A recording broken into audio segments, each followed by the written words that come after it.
folks. Hal Shurtleff filling in for Rich Girard on the Girard at Large show, and we're here on, I guess, every Wednesday at this time with Ed Naile of the Coalition for New Hampshire Taxpayers. So, Ed, how are things? Same old stuff. And we got you have a barbecue coming up. Yeah, July 8th. It's right here in town at the American Legion Post, the Sweeney Post in Manchester.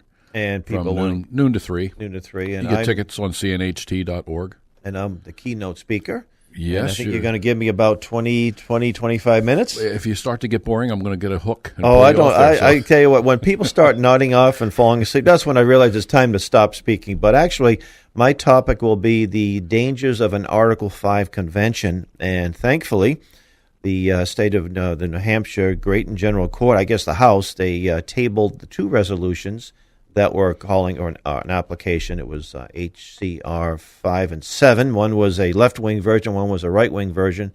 Fortunately, they tabled the call to the application to rescind the New Hampshire's one call. So we still have our work cut out for us. But at least what's interesting too, the other side seems to have an inexhaustible supply of money. Yeah, they always and do. They have limited access to what I call neocon media, the big talk show host or national-wide. Yep. But in spite of that, I think, as the saying goes, a little bit of truth goes a long way. And I want to point out, too, that there are a lot of good people. The sponsor of the resolution is a friend of mine, to call for one, right. Dan Itza. But, anyway. So, Ed, you have a lot of things to add here today's show. Well, I have something handy. Let me see in my pile of stuff.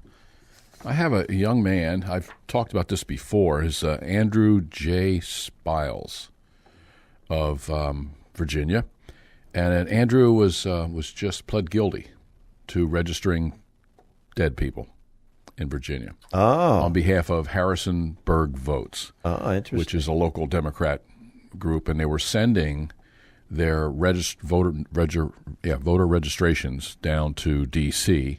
to put into their, I think it's NGP van, but I think they just called it van in the article, NGP van. That's their huge database. Mm-hmm. And it always comes back to the question of, if dead people aren't voting, why do they register so many of them? Well, this happens all the time. They're constantly making up names.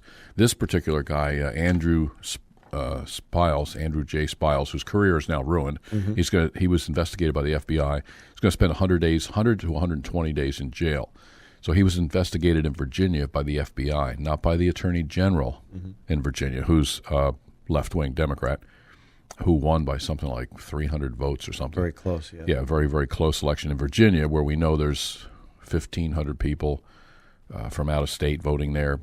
I have the names on our website, actually have the names of people who are not citizens who are voting in Virginia. So when you had the new governor pass some sort of resolution to allow convicted felons to vote, which they didn't before, so your Virginia elections are questionable to begin with. So it was nice to have the FBI actually investigated this guy and prosecuted him. And I believe he stated that he was the only one involved. It was just young Andrew himself. Just one vote, right? One guy dreamed this all up himself. He didn't have any pattern for doing this complicated registration system in Virginia where you have to fill out the forms and get them past the registrar's office. Andrew thought this up all by himself, so he wanted to make sure that everybody knew it was just him.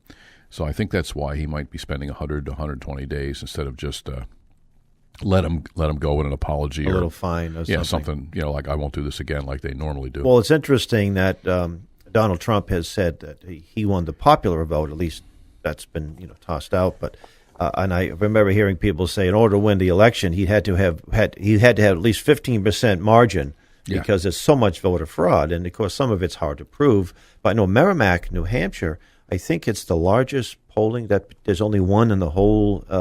And people are bussed in, and they have these like 100%. In some of these districts, you had 100% turnout, which is unheard of, especially in the inner cities. Right. Of course, in Boston, there's an old saying: "Vote often and early for James Michael Curley," because it was a history of people voting, and it's so easy. You just get a list of people who passed away or moved, and their names are still on the rolls. And I think it's down to a science. Well, in Virginia, the registrar's office, where you take your fake names, is not allowed to object. Or even ask you for ID. They take them, not just to vote. They just take the names and send them in to state. But so the laws have been changed so that they don't have to. They can't say, well, wait a minute, there's a problem here. But I guess somebody at the registrar's office noticed that one of the deceased people was the brother of a judge who had, they knew who had died, and said, oh, this is a little fishy, and they turned it over to the authorities, and the FBI's investigated. I don't have the whole printout, but it had the name of the here we go. It was United States Attorney Rick Mountcastle was the one that brought the charges, I believe. Yeah, Spiles was working for Harrisonburg Votes when he committed a crime, according to United States Attorney Rick Mountcastle. And I've been saying for quite some time that New Hampshire's voter fraud is not going to end until the feds stop it, because these are federal elections, and that's what he was involved in. I have a bunch of info on Mr. Spiles. He's kind of a upstart youngster. He got excited about politics because his favorite politician was Barack Obama. He's written letters to the editor, which they all come back to haunt you. Now, I'm going to start a career in this. I want to help people, so I want to be a politician when I grow up and all this. So he's now going to spend 100 to 120 days in jail. We'll see what the actual time served is. But it's nice to see the feds jump in and say this is a federal election for a candidate for federal office, and this has got to stop. They did the same thing in Illinois. They picked the wrong state to register dead people because that's Vice President Mike Pence's state. Indiana. Indiana. Illinois has its own problem. Indiana, and they bagged a dozen people there. And the same, when you see the patterns of these, there was a woman that was running that, and I have her name here. I'll dig it up. But she said, I'm the person running the office. Well, I don't think she was. Her name is Holiday Burke. Very hard. She has a lot of aliases, and I found several Holiday Burkes, 3 of them. And there's Holiday Burke with 3 different birth dates, but they all have the same phone number. Oh, interesting. That's kind of fascinating. So Holiday Burke, when the state police shut down that office, I'm the person running the office. A lot of the people in the testimony and the statements from the police when they entered, people scattered, and she's the one that stepped forward and said, "It's me. I'm running it." Well, when you see the picture of Holiday Burke, she's kind of got purple, blue hair, whatever. The picture I had at the time, she does not appear to be the person who, in the statements from the police and the registrars in Illinois, said it was a young, thin woman with straight blonde hair that came in and gave us the documents. So there's a question of who these people are, and I think we're getting to the point where now that we've begun to arrest some of the people for this, and the FBI is doing it, or the state police in Indiana, and you have somebody in Indiana has a vested interest in fair elections. That would be the now vice president. When you have this happening, we might take the next logical step is, who set these offices up, and that's where I'm looking now. So you're not quite sure. What are your suspects? The national databases that the Democrats run out of D.C. That's where this information gets sent, and they have to have clearinghouses. They're not going to send people out to walk and knock on doors of dead people. Right. They're not going to do that. So they have a reason to collect these names and say, okay, fine, send us as many names as you can possibly get, and then go through a bunch of useless information. So I'm thinking there's some sort of a logical reason why this would happen over and over and over again. And they say, well, these people are getting paid by the name. Well, Mr. Spiles was getting $350 a week to send names in. He wasn't getting paid by name. So that flies in the face of that stupid argument. But it's nice to see somebody actually get arrested and have a partial investigation. The investigation in Indiana is pretty thick. They investigated 11 people who are canvassers, which are just people with clipboards that were making up the names. But then there's an office full of people of which they have one, and she looks like a scapegoat to me. Do you have a figure of how many votes may be fraudulent? Here in New Hampshire? All around the country? Oh, it's got to be 3 million. It's got to be 3 million. Around There's the country. going to be millions in California alone. Alone. Actually, last week I was talking to people from California that fight voter fraud out there. We're going to have them on the radio here. We just set up a time. And there are plenty of places that have 110% voter registration.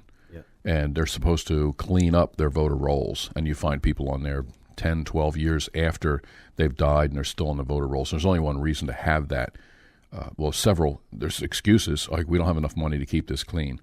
Well, the voter lists that send people out during campaigns are laser beam on compared to what the states are keeping. Like if you've run for office here in New Hampshire, you know when you send a mailing out, 30% of the stuff will come back That's right, undeliverable. Well, that doesn't happen to some candidates. They get the best walk lists, and that's because they keep data up to date. And a lot of the people I catch voting in New Hampshire from other states are data collectors. Interesting. And one of them was one of the senior people in this van election data collection. That's why I say this, that I have to thank the Founding Fathers for giving us the Electoral College when it comes to the president. Perfect. Because that, at least it's a somewhat of a check on that. And, of course, there's folks that want to eliminate the Electoral College, and obviously people who think it's outdated or what have you, or it's not democratic. If we didn't have that, we may not have ever had a nation, because the states with small populations like New Hampshire, you'd be totally lost in the shuffle. You'd be at the mercy of California and New York. New York City. New York City, not even New York. Oh, New York City. That's right. Well, in fact, if you... 2 cities in California and 1 city in New York. That's right. What's interesting, too, is that you look at the demographics of New York and you see how vote. If New York had electoral votes when it comes to governors, and that they would probably be a whole lot more conservative. Yeah. Well, it'd be just normal. There's an agenda to make this country a left-wing socialist or Marxist, if they get away with it, country. And it's been going on forever. Over 100 years. That's right. Yeah, it's not going to stop until people are totally aware of it. And if it takes lessons in the Constitution, if it takes watching the deep state operate in D.C., or if it takes acknowledging that voter fraud is real, it is calculated. It doesn't happen on its own. We've had legislators in our state house change the laws on a regular basis to make it easier and easier and easier to steal votes. And my numbers are, we have between 5,000 and 8,000 people vote in New Hampshire every election and steal this election. They're from out of state. They'd have no business voting here. There's between 5,000 and 8,000.